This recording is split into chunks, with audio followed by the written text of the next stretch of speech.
Good afternoon, everyone. Had a nice weekend. Hope you guys did the same as well. We are here. It is New Year's Eve on Football Index. We're about to go into a new kind of level, a new kind of chapter. Yeah, that's probably the best word. We're going into a new chapter on the index as of basically this time tomorrow.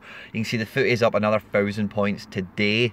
So we're fastly approaching that 80,000 mark, and as soon as we get there, 100,000 is definitely going to be on the cards with all the stuff that Football Index have got lined up. I'm pretty sure the announcement for what they're going to do for the media stuff is going to be, I think it said 16th of April or something, so it's only a couple of weeks away. But you can feel the market tonight. I just wanted to do a wee video tonight, guys, today.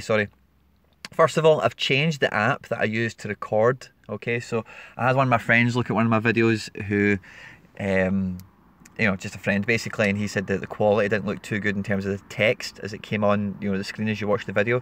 So I thought I'd try a different app today.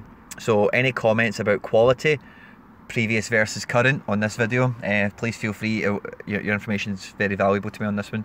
If you're new to the channel, like, subscribe, all that good stuff, guys. But we're just having a quick look at the market. We're having a lot of stellar movement today, guys, in a lot of places.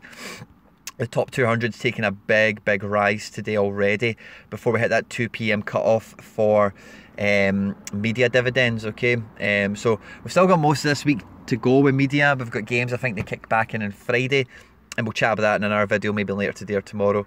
But me personally, when I look at the purchases and the prices people are moving to, it feels like everyone's already thinking about post-split how the shares are going to be divided up. Okay, so Raheem Sterling, Hudoi, Pogba, Neymar, it feels like everyone's looking at these players when they're going to be split into three and thinking about their value, and will they go to £10, will they go to £5, this type of thing as well. So it feels like there's a lot of anticipation movement for what the index is going to look like as of tomorrow, because as you guys will know, the index is doing this to attract more users or more customers to the platform. And like somebody put in a comment on a video we did last week, aesthetically, people like me and you who have smaller portfolios and people who are new to the index, they're not going to take into consideration, oh well, 2 weeks ago he was £22, now today he's £7 or whatever. But what they are going to look at is go, oh wow, Raheem Sterling, he's only £3, £4, whatever. He's a great buy at that price, and that's what I see a lot of going on today. So it's New Year's Eve, guys. As of tomorrow, we're in a new dawn, a new time for Football Index, and we'll need to revisit some of the content we've done before. The most viewed video I've got is players to break the £5 barrier, and we're still going to have that as a topic, of course, but now the £5 barrier is kind of like the £1.66 barrier or whatever it is, sort of thing. So we'll have a lot more stuff to go over in the next couple of weeks, especially in the immediate aftermath of the split and how it all pans out. There is a market shutdown, I think it's from midnight tonight to 6 in the morning or something like that, so you will notice a bit of a clamber for purchases, and depending on how the international games go tonight, you'll probably see some more movers and shakers. Okay, for England ahead of tonight, away to Macedonia, I think there's a lot of press potential in that game. These Eastern European countries have got a reputation for, when teams like England and a few others go and play them, for how their crowd interact with the match, and that's all I'm going to say on it. But guys like Hudoi, if he's making his debut, Sterling and Walker, these types of guys, if something unsporting, see, I don't want to say it, guys, but I think you all know what I'm trying to get at, was to happen in Montenegro, it wouldn't be a great surprise. And unfortunately, everything's covered in the media. Everything's a media topic on Football Index. Ronaldo was up there for like rape and stuff like that. He was getting index points when all that stuff was going about. So it's something to be aware of, guys, tonight. It's also not what we want to see in football, and it's not something certainly we want to encourage. If anything, it's very much the opposite. But bear in mind that tonight, guys, in terms of the media, how it's going to swing about before that 2 PM cut-off, we're looking at the guys that are up there now. Hudoi, Sancho, Sterling's not even up and in amongst it today. He's been talked about a lot on the radio today, which is odd for him not to be up here so far. But I'm very much looking in anticipation for this time tomorrow, guys. If that's not broke 80,000, I'll be very surprised. Okay, I'd like to have some interactions in the comment section of the video, guys. Who do you think is going to be, so when we wake up tomorrow and all the prices are readjusted and everything's split into three, who's going to be the shock player that people just look at and go, Jesus, how is he only £1.20, you know? And the real shock purchase that you think people will just come out of left field and start throwing their money into when they see actually how cheap he is, okay?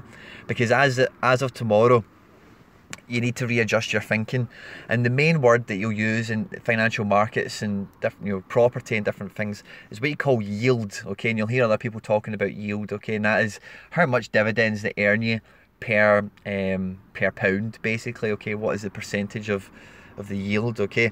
And that's going to become even more prevalent, even more important for you to have an understanding of after the split. I've had a little bit of money come into my pocket this morning, so I've topped up. As you can see, my portfolio's taken a bit of a rise, about £200-300 or something. But the train of thought you need to get yourself into is not how much it is per share, but what the yield is going to be. So with the new dividends table, if we got that updated on this yet, no, it's still all the old ones. What is the potential dividend return per, and it'll be really easy to work out per pound, because everyone is going to be, well, not everyone, but a lot of players are going to be much closer to that £1 to £2 bracket, rather than, you know, like they are now, 10, 12, £8, £6, £14, these types of numbers. It's going to be a lot easier to digest immediately after the split. Per pound, what's the yield? It's really easy maths, and you'll probably find a lot of the players who do hover around that £1 to £2 mark become quite popular and maybe burst into the £3 or £4 bracket. We've got a really exciting match day. Everything's back on tune as of this weekend. I've already jumped ahead and did my flash scores and seen what we've got the weekend ahead. We've got some great games. I think I've got 1 or 2 games on the Friday. We've got some good games on the Saturday and the Sunday as well. Big fixture, Spurs, Liverpool. And then the week ahead after this week, I think we might be back into Europe already. So a lot going on in the next week or so, guys. But as I say, I want your comments. Who do you think is going to be the surprise post-split? Who's going to have the crazy value that people are just going to snap up right after the split happens, guys? Okay, anything else you want to comment about and get stuck in on the channel, drop the comments below, guys. Please, I really need a wee bit of feedback on the quality of the video in terms of the screen, the text. Can you read everything nice and clearly? My voice, is it coming through nice and clearly? I've just got a wee window in work, and I just wanted to say Happy New Year to every one of you ahead of time before we get to there and the market closes and everyone's going nuts on Twitter. All this type of stuff, guys, okay? Get your portfolio set and ready before the split happens. Make sure you're in the best position possible to take advantage of what it's going to look like tomorrow morning, guys. Happy New Year, and I'll chat to you later tonight, probably tomorrow. Take care. Bye-bye.